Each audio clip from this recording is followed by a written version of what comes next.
ಮೊದಲ ಭಾಗದಲ್ಲಿ ನಾವು ನೋಡಿದ್ದೇನು? ಅಕ್ರಮ ವಲಸೆ ಆರೋಪ, ಹಿಂದೂ ವಿರೋಧಿ ಟೀಕೆಗಳು ಮತ್ತು ದೇಶವನ್ನೇ ಬೆಚ್ಚಿಬೀಳಿಸಿದ ಮೆಡಿಕಲ್ ಕಾಲೇಜು ಪ್ರಕರಣ. ಆದರೆ ಅದು ಕೇವಲ ಆರಂಭ ಮಾತ್ರ. ಇಂದು ನಾವು ನೋಡೋಣ ಮಮತಾ ಬ್ಯಾನರ್ಜಿ ಸರ್ಕಾರವನ್ನು ನಡುಗಿಸಿದ ಅತ್ಯಂತ ದೊಡ್ಡ ಭ್ರಷ್ಟಾಚಾರ ಮತ್ತು ರಾಜಕೀಯ ರಹಸ್ಯಗಳನ್ನು. ಶಿಕ್ಷಕರ ನೇಮಕಾತಿ ಹಗರಣ, ಕೋಟ್ಯಂತರ ರೂಪಾಯಿಗಳ ಆಟ.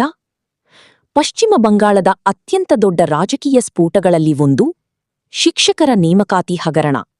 ಆರೋಪವೇನು ಗೊತ್ತಾ? ಸರ್ಕಾರಿ ಕೆಲಸಕ್ಕಾಗಿ ಲಕ್ಷಾಂತರ ರೂಪಾಯಿ ಲಂಚ. ಇಡಿ ಮತ್ತು ಸಿಬಿಐ ತನಿಖೆ ಆರಂಭವಾದಾಗ ದೇಶವೇ ಶಾಕ್ ಆಯಿತು. ಯಾಕೆಂದರೆ ಒಬ್ಬ ಸಚಿವರ ಆಪ್ತರ ಮನೆಯಲ್ಲಿ ಕೋಟ್ಯಂತರ ರೂಪಾಯಿ ಹಣ ಪತ್ತೆಯಾಯಿತು ಎಂಬ ಸುದ್ದಿ ಹರಡಿತು. ಸಾಮಾಜಿಕ ಜಾಲತಾಣಗಳಲ್ಲಿ ಒಂದೇ ಪ್ರಶ್ನೆ: ಇಷ್ಟು ಹಣ ಎಲ್ಲಿಂದ ಬಂತು? ವಿರೋಧ ಪಕ್ಷಗಳು ನೇರ ಆರೋಪ ಮಾಡಿತು, ಇದು ಟಿಎಂಸಿ ಸರ್ಕಾರದ ಭ್ರಷ್ಟಾಚಾರದ ಮುಖ. ಆದರೆ ಟಿಎಂಸಿ ಹೇಳಿದ್ದು, ಇದು ರಾಜಕೀಯ ಪ್ರತೀಕ. ಇಡಿ, ಸಿಬಿಐ ಮತ್ತು ಟಿಎಂಸಿ ನಾಯಕರ ಬಂಧನ. ತನಿಖೆ ಮುಂದುವರಿದಂತೆ ಹಲವು ಟಿಎಂಸಿ ನಾಯಕರ ಹೆಸರುಗಳು ಕೇಳಿಬಂದವು. ಇಡಿ ದಾಳಿ, ಸಿಬಿಐ ವಿಚಾರಣೆ, ಬಂಧನಗಳು ಇವೆಲ್ಲವೂ ಬಂಗಾಳ ರಾಜಕೀಯದಲ್ಲಿ ಭಾರೀ ಆಘಾತ ಉಂಟುಮಾಡಿತು. ವಿರೋಧ ಪಕ್ಷಗಳು ಹೇಳಿದ್ದು, ಭ್ರಷ್ಟಾಚಾರ ಸರ್ಕಾರದ ಒಳಗಡೆಯವರಿಗೂ ತಲುಪಿದೆ. ಆದರೆ ಮಮತಾ ಬ್ಯಾನರ್ಜಿ ಆರೋಪಿಸಿದರು, ಕೇಂದ್ರ ಸರ್ಕಾರ ತನಿಖಾ ಸಂಸ್ಥೆಗಳನ್ನು ರಾಜಕೀಯಕ್ಕಾಗಿ ಬಳಸುತ್ತಿದೆ. ಬಂಗಾಳ ರಾಜಕೀಯ = ಹಿಂಸಾಚಾರ. ಪಶ್ಚಿಮ ಬಂಗಾಳದ ಚುನಾವಣೆಗಳು. ಅಲ್ಲಿ ರಾಜಕೀಯ ಉದ್ವಿಗ್ನತೆ ಸಾಮಾನ್ಯ ವಿಷಯವಾಗಿ ಬಿಟ್ಟಿದೆ. ಚುನಾವಣಾ ಸಮಯದಲ್ಲಿ ಗಲಭೆಗಳು, ಪಕ್ಷ ಕಾರ್ಯಕರ್ತರ ಮೇಲೆ ದಾಳಿ, ಹತ್ಯೆ ಆರೋಪಗಳು ಇವೆಲ್ಲವೂ ದೇಶದ ಗಮನ ಸೆಳೆದವು. ಬಿಜೆಪಿ ಆರೋಪ: ರಾಜ್ಯದಲ್ಲಿ ಪ್ರಜಾಪ್ರಭುತ್ವ ಅಪಾಯದಲ್ಲಿದೆ. ಟಿಎಂಸಿ ಉತ್ತರ: ಬಿಜೆಪಿ ರಾಜ್ಯದಲ್ಲಿ ಗಲಭೆ ಸೃಷ್ಟಿಸಲು ಪ್ರಯತ್ನಿಸುತ್ತಿದೆ. ಸತ್ಯ ಏನು?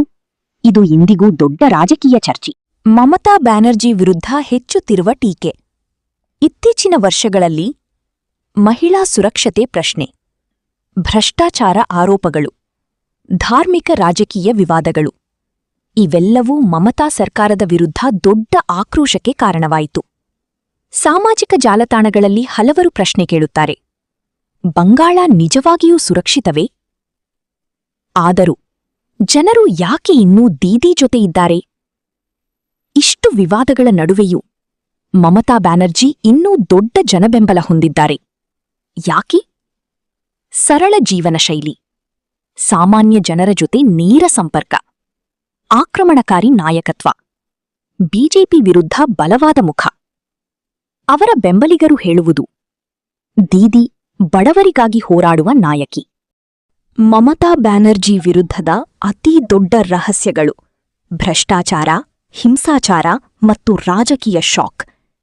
ಆದರೆ ಅತೀ ದೊಡ್ಡ ಪ್ರಶ್ನೆ ಇನ್ನೂ ಉಳಿದಿದೆ: ಮಮತಾ ಬ್ಯಾನರ್ಜಿ ಭವಿಷ್ಯದಲ್ಲಿ ಇನ್ನೂ ಶಕ್ತಿಶಾಲಿಯಾಗುವರಾ? ಅಥವಾ ಈ ವಿವಾದಗಳೇ ಅವರ ರಾಜಕೀಯ ಪತನಕ್ಕೆ ಕಾರಣವಾಗುವವೆಯಾ? ಮುಂದಿನ ವರ್ಷಗಳಲ್ಲಿ ಪಶ್ಚಿಮ ಬಂಗಾಳದ ರಾಜಕೀಯ ಭಾರತದ ಅತ್ಯಂತ ದೊಡ್ಡ ರಾಜಕೀಯ ಯುದ್ಧವಾಗಬಹುದು. ಮಮತಾ ಬ್ಯಾನರ್ಜಿ ಒಬ್ಬರಿಗೆ ಜನರ ದಿದಿ, ಇನ್ನೊಬ್ಬರಿಗೆ ವಿವಾದಗಳ ಕೇಂದ್ರಬಿಂದು. ಭ್ರಷ್ಟಾಚಾರ ಆರೋಪಗಳು, ಇಡಿ ಮತ್ತು ಸಿಬಿಐ ತನಿಖೆಗಳು, ರಾಜಕೀಯ ಹಿಂಸಾಚಾರ, ಮಹಿಳಾ ಸುರಕ್ಷತೆ ಪ್ರಶ್ನೆಗಳು ಇವೆಲ್ಲವೂ ಅವರ ರಾಜಕೀಯ ಭವಿಷ್ಯದ ಮೇಲೆ ದೊಡ್ಡ ಪ್ರಶ್ನೆ ಎತ್ತಿವೆ. ಆದರೆ ಇಷ್ಟು ವಿವಾದಗಳ ನಡುವೆಯೂ ಇಂದಿಗೂ ಲಕ್ಷಾಂತರ ಜನರು ಮಮತಾ ಬ್ಯಾನರ್ಜಿಯನ್ನು ತಮ್ಮ ನಾಯಕಿಯಾಗಿ ನಂಬುತ್ತಾರೆ. ಅದೇ ಅವರ ಶಕ್ತಿ, ಅದೇ ಅವರ ರಾಜಕೀಯದ ದೊಡ್ಡ ರಹಸ್ಯ. ಮುಂದಿನ ವರ್ಷಗಳಲ್ಲಿ ಪಶ್ಚಿಮ ಬಂಗಾಳ ರಾಜಕೀಯ ಯಾವ ದಿಕ್ಕಿಗೆ ಹೋಗುತ್ತದೆ? ಮಮತಾ ಬ್ಯಾನರ್ಜಿ ಇನ್ನೂ ಬಲಿಷ್ಠರಾಗುವರಾ? ಅಥವಾ ಈ ವಿವಾದಗಳೇ ಅವರ ರಾಜಕೀಯ ಪತನಕ್ಕೆ ಕಾರಣವಾಗುವವಯಾ? ಇದರ ಉತ್ತರ ಸಮಯವೇ ಕೊಡಬೇಕು. ಈ ವಿಡಿಯೋ ನಿಮಗೆ ಇಷ್ಟವಾಗಿದ್ದರೆ ಲೈಕ್ ಮಾಡಿ, ನಿಮ್ಮ ಫ್ರೆಂಡ್ಸ್ ಅಂಡ್ ಫ್ಯಾಮಿಲಿ ಜೊತೆ ಶೇರ್ ಮಾಡಿ. ಇನ್ನಷ್ಟು ಇಂತಹ ರಾಜಕೀಯ ಮತ್ತು ಕುತೂಹಲಕರ ವಿಡಿಯೋಗಳಿಗಾಗಿ ಸಬ್ಸ್ಕ್ರೈಬ್ ಮಾಡಿ. ನಿಮ್ಮ ಒಂದು ಸಬ್ಸ್ಕ್ರೈಬ್ ಮತ್ತು ಸಪೋರ್ಟ್ ನಮಗೆ ಇನ್ನಷ್ಟು ಉತ್ತಮ ವಿಡಿಯೋಗಳನ್ನು ತಯಾರಿಸಲು ದೊಡ್ಡ ಸ್ಫೂರ್ತಿ ನೀಡುತ್ತದೆ.